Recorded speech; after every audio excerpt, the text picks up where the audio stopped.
આજે આપણે વડોદલા ગામ ખાતે તરસાલીની પાસે વડોદલા ગામ આવેલું છે અને એ વડોદલા ગામનું લગભગ 3000થી 3500ની જનસંખ્યા ધરાવતું આ ગામ, એક ગામને જે બેઝિક સુવિધાઓ જે મળવી જોઈએ, જે ગામ કોર્પોરેશનની હદમાં આવે છે અને એવા કોર્પોરેશનના હદમાં આવતા ગામમાં જે બેઝિક સુવિધાઓ હોવી જોઈએ એમાંથી એક સ્મશાનની પણ સુવિધા હોય છે.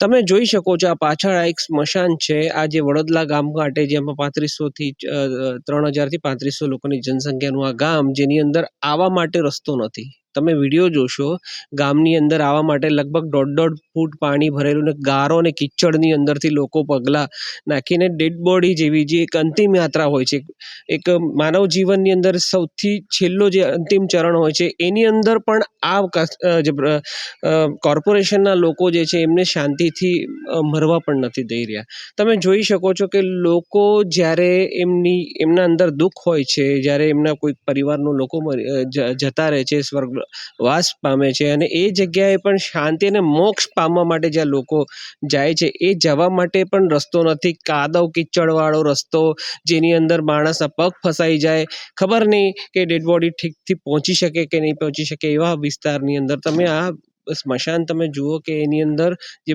પાયાની સુવિધા હોવી, જેમ કે પાણીની સુવિધા નથી. અહીંયા વોશરૂમ નથી.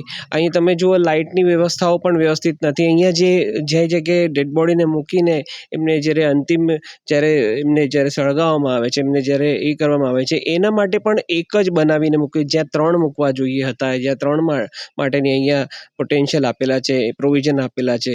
તમે જોઈ શકો છો કે આ વિસ્તાર પ્રાંગણની અંદર ફક્ત બ્લોક જ લગાવેલા છે, એ સિવાય કશું જ આની અંદર આ લોકોએ કરેલું નથી. કોઈ પણ જાતની વ્યવસ્થિત રીતે સુવિધાઓ આપવી જોઈએ, આપેલી નથી. ગામના જનોએ આ લોકોને ખોબલા મત આપ્યા.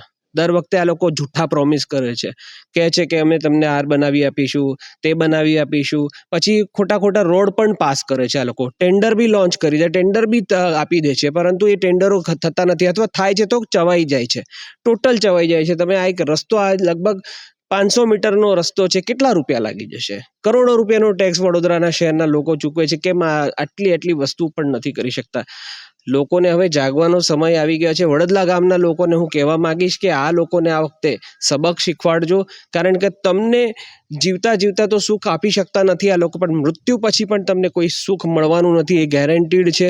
તમે જુઓ, વડોદરા શહેરના અમારા વોર્ડ નંબર 19ના કોર્પોરેટરો અને જે કોર્પોરેશનના અધિકારીઓ છે, એ સૌથી વધારે જાડી ચામડીના, આખા વડોદરા શહેરની અંદર જાડી ચામડી હશે એની લેવલ તમે કાઢશો તો વોર્ડ નંબર 19ની અંદર સૌથી વધારે જાડી ચામડીના અધિકારીઓ અને કોર્પોરેટરો તમને મળશે. એમને ઉખાડીને ફેંકો, કારણ કે તમને એ લોકો કોઈ પણ રીતે શાંતિથી જીવવા નહીં દે. ગામજનોનું કહેવાનું છે કે આ પંચાયતના સમયની જે આ ઘોડી છે એ મેકવામાં આવે છે, એ પણ હલી રહી છે, હલતી સ્થિતિમાં દેખાઈ રહી છે. એના વિશે તમે શું કહેશો? ગ્રામજનોએ જ્યારે આ ગ્રામ પંચાયતમાં હતું, ત્યારે આ ગ્રામ પંચાયતની અંદર વધારે કામો થતા હતા.